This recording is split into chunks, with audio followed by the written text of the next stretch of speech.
Firman Tuhan untuk kita hari ini sengaja kami ambil dari 2 Korintus pasal pertama ayat 8 dan 9. Sebelum kita bersama merenungkan kebenaran firman Tuhan, saya Bu Pendeta Yuliantina SDH dari Jemaat GKI Langkai, Resort GKI Palangkaraya. Kita berdoa.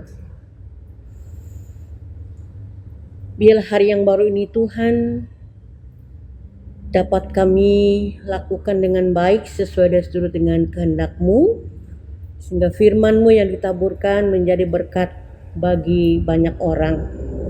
Berfirmanlah bagi kami semua karena kami siap mendengar dan kami siap melakukannya. Di dalam dan oleh Yesus Kristus kami sambut kebenaran firman-Mu. Amin. Surat Paulus yang kedua kepada jemaat di 2 Korintus pasal 1 ayat 8 hingga ayat 9. Saya akan bacakan dengan perikop ucapan syukur. Sebab kamu tahu saudara-saudara, supaya kamu tahu akan penderitaan yang akan kami alami di Asia Kecil, beban yang ditanggungkan atas kami adalah begitu besar dan begitu berat, sehingga kami telah putus asa juga akan hidup kami. Bahkan kami merasa seolah-olah kami telah jatuhi hukuman mati.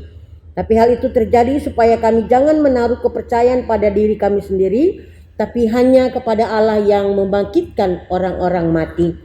Yang berbahagia ialah kita yang mendengar firman Tuhan dan yang melakukannya dalam kehidupannya setiap hari. Amin. Bapak Ibu yang diberkati Tuhan Yesus Kristus, saya akan ambil tema kunci membuka pintu kemelut. Sekali lagi, kunci untuk membuka pintu kemelut. Kota Damsyik menjadi perbatasan antara dua prinsip kehidupan yang bertolak belakang dalam kehidupan Paulus.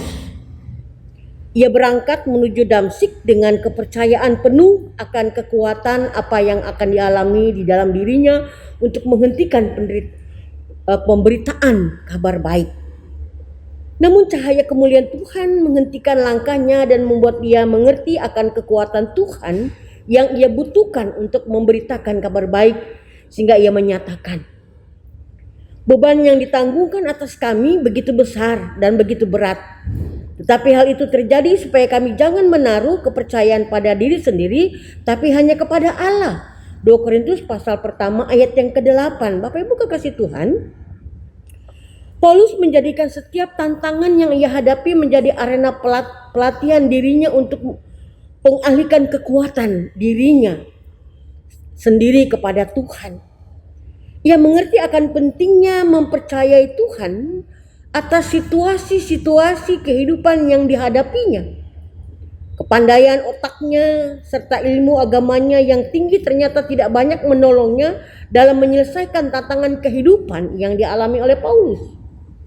Namun penyerahan diri kepada Tuhan menjadikannya pemenang sejati. Keindahan mengalami kuasa Tuhan di tengah keputusasaan jauh lebih mulia dibandingkan dengan penyanjungan dan penghormatan manusia yang ia terima. Demikianlah ia menasihati jemaat di Korintus untuk tidak menaruh kepercayaan pada diri sendiri ketika menghadapi kesulitan dan tantangan kehidupan. Bu Bapak kekasih Tuhan, adakah di antara kita yang tidak pernah mengalami tantangan persoalan kehidupan? Bapak kekasih Tuhan, ada banyak orang mengalami masalah yang membawa situasi kadang-kadang boleh dikatakan seperti atau bagaikan telur di ujung tanduk. Banyak orang gelisah dan tidak tahu apa yang seharusnya kita lakukan ketika mengalami masalah. Kita bisa berkata, Tuhan, kita mampu, atau Tuhan saya mempercayamu dalam penyelesaian persoalan ini lebih daripada mempercayakan diri sendiri. Akhirnya kita katakan begitu. Akhirnya semuanya telah selesaikan dengan baik dengan cara yang tidak pernah terbayangkan oleh kita manusia. Nah, Tuhan memiliki 1000 macam dengan baik. Ya, Tuhan memiliki 1000 macam cara untuk menolong kita. Namun terkadang kita terdampar pada situasi di mana tidak ada satupun cara yang dapat kita pikirkan untuk menyelesaikan masalah yang ada. Malah semakin rumit dan rumit. Kita kehilangan akal. Namun Tuhan tidak pernah kehilangan akal di dalam menolong umatnya.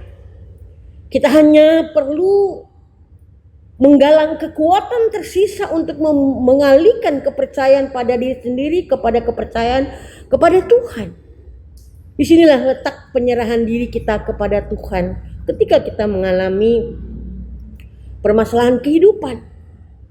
Bapak Ibu kekasih Tuhan, penyerahan diri kepada Tuhan berarti memberikan peluang sebesar-besarnya akan campur tangan Tuhan. Semakin besar penyerahan kepada Tuhan, semakin terbuka kesempatan untuk dapat menyelesaikan kemelut kehidupan yang kita alami. Ingatlah, ketika kita ingin kelihatan hebat, maka Tuhan terlihat kecil. Namun jika kita tak berdaya, maka kuasanya hebat di dalam kita. Pengenalan akan kehebatan kuasa Tuhan inilah yang membuat Paulus selalu menyerahkan diri kepadanya. Ingat, kehidupan kita tidak pernah berlalu tanpa kemelut. Maka teruslah berserah kepada Tuhan dalam kehidupan.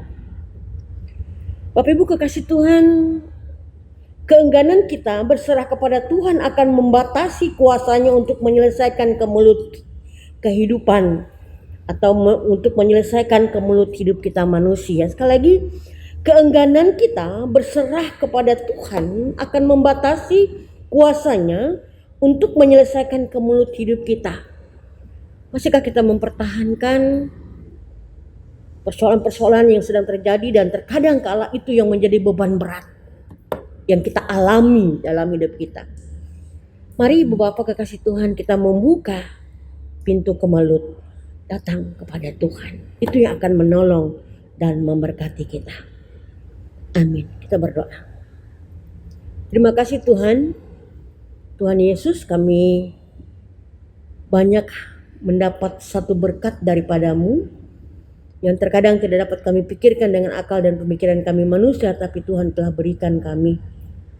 Ajar kami tetap setia, ajar kami tetap tekun, ajar kami tetap taat untuk selalu berserah kepadamu dalam setiap persoalan kehidupan yang kami hadapi.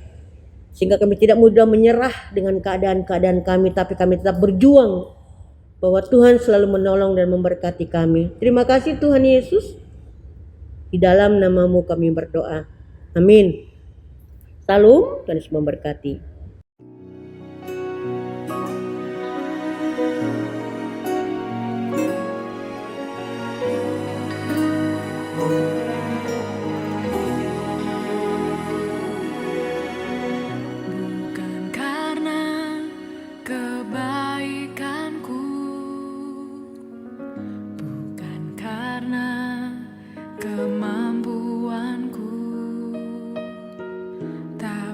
Semua karena Tuhan, Dia berikan